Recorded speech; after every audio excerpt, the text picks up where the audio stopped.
எல்லோருக்கும் வணக்கம். பூரணச்சந்திரன் இந்த அழகான தமிழ் பேரை உச்சரிக்காத வடநாட்டு மீடியாக்கள் இன்னைக்கு எதுவுமே கிடையாது. இந்த பேர் இந்திய அரசியல் ஒரு மிகப்பெரிய தாக்கத்தை ஏற்படுத்திருக்குன்னு சொல்லலாம். இப்பேற்பட்ட ஒரு தமிழனோட பேரை இங்க தமிழ்நாட்டில் இருக்கிறவங்களுக்கே தெரியலன்னா அதுக்கு ஒரே காரணம் தீய சக்தி திமுகவுடைய கீழ்த்தரமான அரசியல் மட்டும்தான். அப்படி என்ன நடந்துருச்சு இந்த அளவுக்கு கொதிச்சு போய் பேசுற அளவுக்கு? நீ ஏன் இந்த விஷயத்த பேசுறன்னு கேட்டா, இங்க இருக்கிற திமுக மீடியாக்கள் இந்த விஷயத்த பேசாதனாலதான் நான் இந்த விஷயத்த உங்கள்கிட்ட சொல்றேன். பெரியார் சிலைக்கு முன்னாடி மதுரையில இருக்கிற ஒரு இளைஞர், திமுக குடும்ப பின்னணியை கொண்ட ஒரு இளைஞர் தன்னுடைய உரிமை பறிக்கப்படுது. உச்ச நீதிமன்றமும் சரி, உயர் நீதிமன்றமும் சரி எத்தனையோ தடவை இந்து கோயிலான திருப்பரங்குன்றத்துல விளக்கேற்றணும்னு சொல்லியும் தன்னுடைய அதிகாரத்தை துஷ்பிரயோகம் பண்ணி மக்களுக்கு எதிராக 144 தடை உத்தரவையும் பிறப்பிச்சு மக்களுடைய உரிமைகளையும் உணர்வுகளையும் விளையாண்டுட்டு இருக்கிற இந்த திமுக அரசுக்கு என்னுடைய வழி புரியணும்.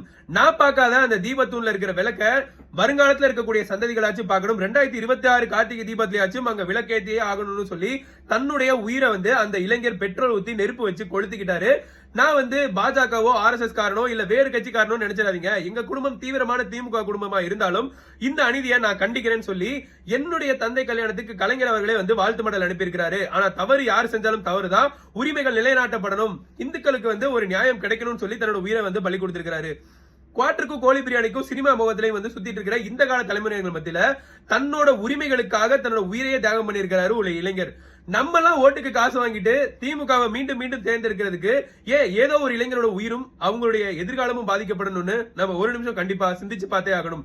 நம்மளுடைய அஜாக்கிரதையால இங்க ஒரு குடும்பத்துடைய எதிர்காலமும் ஒரு இளைஞரோட உயிரும் நம்மளுடைய உணர்வுகளும் உரிமைகளும் பறிக்கப்பட்டிருக்கிறதுல எந்த விதமான சந்தேகமே கிடையாது. நம்ம எல்லாருமே சுதாரிச்சு வர தேர்தலில் செயல்பட்டோம்னா இனிமே திமுகவால தமிழ்நாட்டுடைய உரிமைகள் எந்த விதத்தையும் பறிக்கப்படாதுங்கிறதுல எந்த விதமான சந்தேகமும் இல்ல. ஏற்பட்டிருக்க இந்த மிகப்பெரிய இழப்புக்கு அந்த இளைஞரோட உயிருக்கும் உரிமைக்கும் இந்த அரசாங்கம் நிச்சயமா ஒரு இழப்பீடு கொடுத்தே ஆகணும்னு அந்த இளைஞரோட தியாகத்தை போற்றி வணங்குவோம்னு உங்கள்ட்ட பணிவா கேட்டு விடைபெறுகிறேன். நன்றி, வணக்கம்.